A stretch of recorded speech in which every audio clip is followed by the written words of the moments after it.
अस्सलाम वालेकुम। क्या हाल चाल है? ठीक है आप सब? अल्लाह करे कि आप लोग ठीक ठाक हों, आपके घर में भी खैरियत हो, आपके माँ बाप भी खैरियत से हों और आपके बहन भाई भी और आपके बच्चे भी, सब की तरफ से आपको अल्लाह ताला ठंडक पहुँचाता रहे। दुआओं में याद रखिए और अपने सब के लिए दुआएं करते रहें।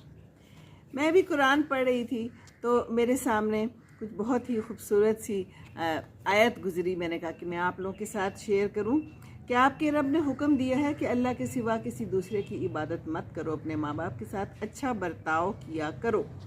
अगर उनमें से एक या दोनों तेरे पास बुढ़ापे को पहुंच जाएं तो कभी उनको हाँ हूँ तक ना कहो, ना उनको झड़को और उनसे बड़े अदब से बात करो।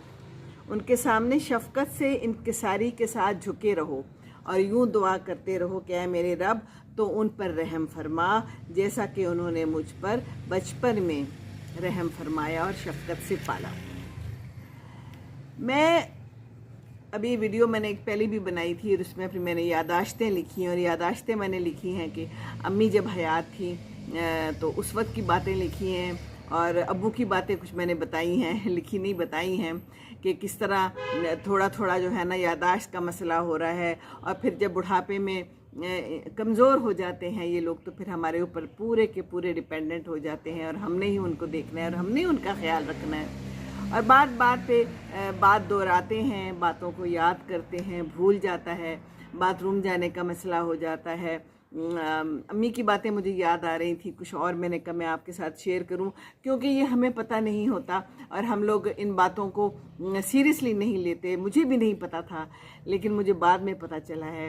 अम्मी स्टोर में घुस जाती थी तो चीज़ें ढूंढती रहती थी, मेरी फ़लानी चीज़ नहीं मिल रही, मेरी फ़लानी चीज़ नहीं मिल रही, मेरी चूड़ियाँ गुम गई, मेरे झुमके गुम गए। और गुमते वो स्टोर में थे और जाके उनको ड्राइंग रूम में या खाने के कमरे में बर्तनों में तलाश करी होती थी।